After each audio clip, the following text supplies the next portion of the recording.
Bonjour, aujourd'hui nous allons vous présenter Plumette la grande artiste. Nous allons vous présenter deux livres. Donc ce livre-là et Florian voudrait un animal. Ça nous est tous déjà arrivé de vouloir un animal, surtout pour les enfants.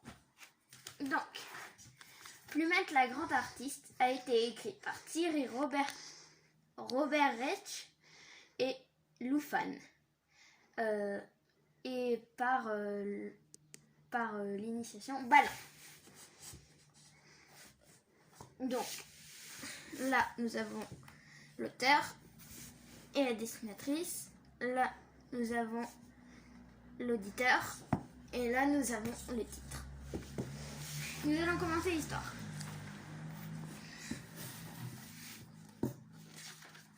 Plumette, la grande artiste. Plumette travaille dans une grande usine qui produit des œufs. Plein d'œufs. C'est une usine immense. Plumette a des centaines d'amis et des patrons très sévères.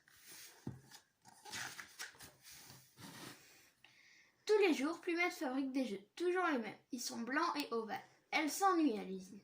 Ce n'est pas drôle de faire tout le temps la même chose, se dit Plumette. Un jour, Plumette crée un œuf tout nouveau, un œuf que personne n'a jamais vu. Un œuf artistique avec une forme amusante et des couleurs étranges. Tout le monde trouve son œuf magnifique. Mais malheureusement, les patrons de Plumette ne sont pas du même avis. Ils ont jeté son œuf par terre, son bel œuf artistique. Comment voulez-vous que des œufs pareils entrent dans nos boîtes disent les patrons fâchés. Nous, on veut des œufs ovales et blancs, tous les mêmes. Pendant quelques jours, Plumette fabrique des œufs ovales et blancs. Mais que faire? Elle s'en lasse de faire toujours la même chose. Ce n'est pas une vie. Elle s'ennuie tellement qu'en cachette, elle crée quelques œufs artistiques. Rien que pour elle et ses copines. Tu es une vraie artiste, Plumette, lui dit Caquette, sa copine admirative. C'est elle, Caquette.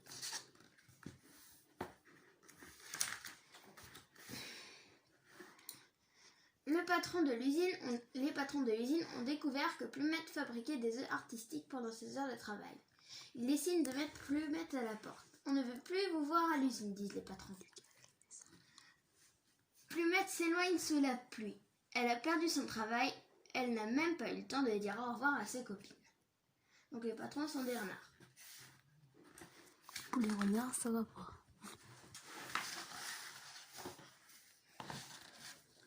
Plumette marche dans les rues d'une grande ville inconnue. Elle a froid, elle a faim et elle est sans sous. Il pleut, elle croise des gens qui rentrent chez eux. Plumette, elle ne sait pas où aller. Pour gagner quelques sous, Plumette vend ses œufs artistiques dans la rue. Parfois, les passants lui donnent une pièce, parfois ils achètent un œuf. Mais c'est rare. Plumette a envie de pleurer. Elle se sent si seule.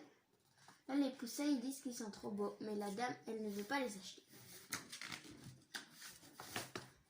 Un jour, une dame très bien habillée passe devant les œufs artistiques de Plumette. « Vos œufs sont magnifiques, lui dit-elle. »« Vraiment, demande Plumette, j'ai 23 sous chacun. » La dame n'est pas d'accord. « Vos œufs sont des œuvres d'art. Vous ne pouvez pas les vendre dans la rue. Venez avec moi. » La dame s'appelle Léonora. Elle amène Plumette chez elle dans le grenier confortablement aménagé.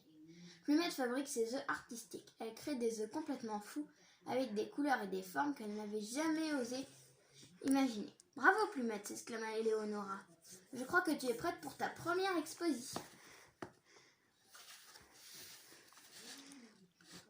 Le jour de l'exposition, Plumette est très nerveuse. « Et si personne n'aimait mes œufs artistiques ?» se demanda-t-elle. La jeune artiste a tort de s'inquiéter car l'exposition est un énorme succès. Tout le monde veut admirer les œufs de Plumette. Chacun en veut chez soi. « Je n'ai jamais rien vu d'extraordinaire, dit quelqu'un. Cette Plumette est une grande artiste, ajoute un autre. À présent, Plumette vend ses œufs dans le monde entier. Attendez, 1, 2, 3. Elle est célèbre et vit et travaille dans une grande maison rien que pour elle. Un matin, Madame Léonora vient voir Plumette dans son nouvel atelier. « Alors, Plumette, lui dit-elle, montre-moi les nouvelles merveilles que tu as créées. » Dit Plumette, en fait, je n'ai pas beaucoup d'œufs à vous montrer. Ces derniers temps, j'ai eu d'autres projets. Ah non? Ah bon? Eh bien, je vais les voir, répond Madame Léonora curieuse. Plumette a eu des poussins, des dizaines de poussins, tout jeunes et tout mignons. À peine vient-elle d'ouvrir la porte de leur chambre qu'ils se précipitent vers leur maman en pépita. Voilà, dit-elle tout émue, ce sont mes dernières créations. Ils sont magnifiques, s'exclama Léonora. Je crois que je n'ai jamais rien fait d'aussi beau, dit Plumette avec un grand sourire. Et voilà, c'est la fin. Donc, je rappelle, le livre s'appelle Plumette la grande artiste, écrit par Thierry Robertet et dessiné par Loufa. Et édit par l'éditeur Bal.